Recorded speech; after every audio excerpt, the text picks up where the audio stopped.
So many games come out every week, it's almost impossible to keep up with unless it's your full-time job.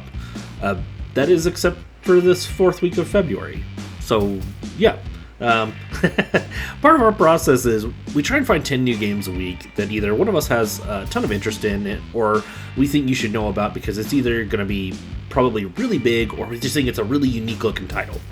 And we keep track of games way in advance for these weekly videos. And, well, every couple of days, another game from this week just suddenly got pushed back or what we presume was trying to get the hell out of the way of Monster Hunter. So, we got a short little vid today. We're just going to be covering 4 games for you that we found interesting this week, including Monster Hunter Wilds. I'm VBird. As always, welcome to Game Conclave. Thanks for watching. If you enjoyed the video, give us a like and subscribe. Let us know down in the comments if you're going to be picking any of these titles up.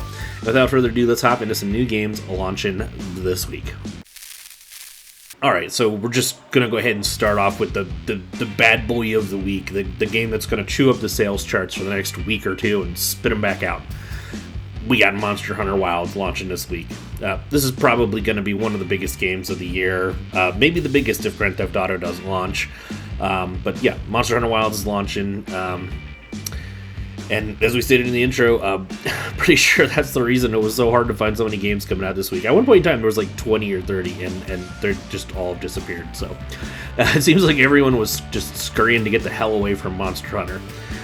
If you're not familiar with it, Monster Hunter is one of Capcom's pillar franchises. These games are monstrous, and yes, the terrible wordplay was intended. These monstrously large games are just packed to the brim with tons and tons of content. If you're not familiar with it, again, let's bring you up to speed. This one is touted to be a bit heavier on the story than previous titles. They're often pretty story light. In this one, the guild has sent you to the Forbidden Lands to investigate the tales of a young boy named Nata, whose village was destroyed by a mysterious monster. And you'll be tasked with investigating and bringing down this unknown monster known as the White Wraith. So you'll go out and track and slay all sorts of various monsters as your custom-created hunter and your little kitty cat Palico companion, who you can also create. Upon defeat, monsters will drop resources and materials that you will use to craft gear, replenish supplies, or cook some delicious-looking food. In what is one of the most satisfying gameplay loops out there. This game is all about its rewarding gameplay loop. There's 14 different weapon types to choose from, including great swords, bow guns, dual blades, sword and shield, and tons more different weapon types to master here in this game. Pick whichever weapon suits your playstyle, fiddle around with a variety of weapons, whatever works for you to get the job done. The game is going to have a dynamic weather pattern system that will change what kind of monsters are out in the various biomes depending on the weather cycle. The game can be played as a solo experience or with up to 4 other hunters, and crossplay is supported between consoles and PC. This series just packs in a ton of content, and they've already announced the first update for the title will be hitting in spring of this year. They'll be adding in a hunt for the monster Mizutsune, and another planned update sometime this summer. So if you're looking for a new title you can just sink hundreds of hours into, this is definitely an action series you want to take a look at. It's going to be dropping this Friday, the 28th, for the Xbox Series X and S, PS5, and PC.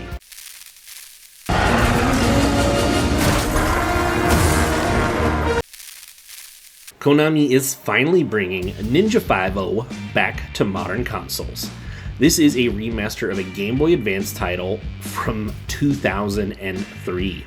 You play as Joe Usugi, a ninja and a cop, which is a very important distinction because that means he operates within the scope of the law. Anyway, Joe must defeat an evil terrorist group known as Mad Masks and rescue the hostages that they've taken. And I know this sounds kind of silly and maybe also kind of a little rad, but this is actually a really highly sought after title for the Game Boy Advance, just not when it actually launched. This game got really high scores for a handheld title. It has an 82 on Metacritic, and copies of it have become really rare and really expensive, as you can see here. IGN named this one back in 2003 as the best game of the year that no one played. So it's built a reputation over the years, and lots of folks are going to try to find out if the hype and that price tag is worth it. Especially now that it's available at a much cheaper price point than all those copies online. So Ninja 5.0 is going to be hitting the PS4, PS5, Switch, and PC on February 27th.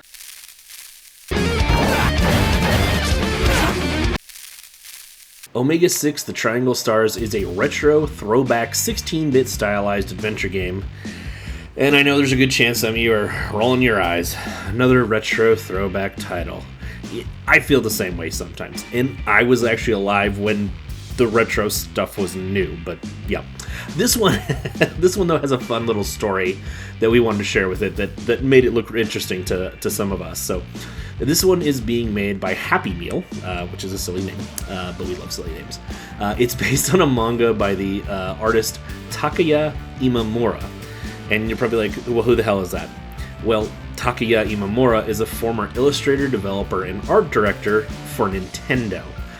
He, in fact, is the character designer for Captain Falcon from the F-Zero series and much of the cast of the Star Fox series. So if you grew up in the 90s playing Nintendo games, there's a pretty good chance you've seen his art before and his characters. After he left Nintendo, he started working on a science fiction comic series, and it's now being adapted in this cool-looking little game where you play as two androids searching for a new home for humanity. To do this, they'll have to embark on a grand treasure hunt and encounter unique aliens across 3 different worlds and employ turn-based combat based on rock, paper, scissors, or Junkin. It's going to be hitting the Switch and PC on February 28th.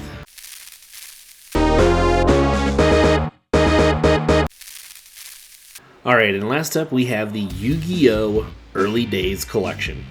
Now, chances are if you are one of the tens to hundreds of millions of Yu-Gi-Oh! Fans out there, one of them anyway, you're probably already aware of this collection, but just in case you're not, this has got 14 different Yu-Gi-Oh! Games in it that were released between 1998 and 2004. Now, this does only include handheld titles, so these are the titles that were on the Game Boy Color, and Game Boy Advance, so unfortunately none of those PS2 era games are in this collection.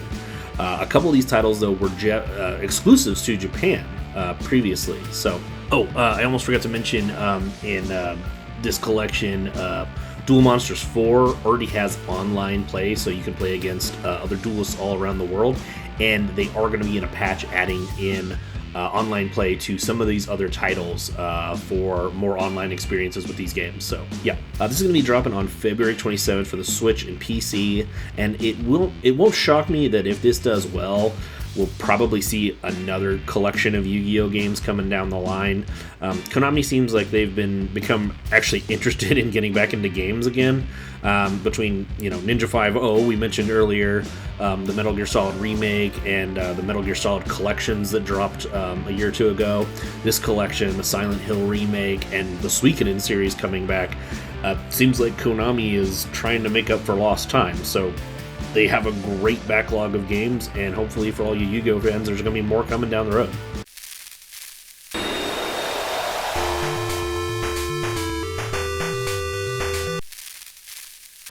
Alright, now I know we didn't have as much to share on our weekly release beta as we normally do. Sorry about that. We still hope you found something new to maybe sink some time into. Make sure you stay tuned. We're going to have our top 10 games of March video dropping later in the week. Don't forget to like and subscribe if you enjoyed the video, and let us know if you're really picking any of these up down in the comments. And as always, from all of us here at Game Conclave, thank you so much for watching.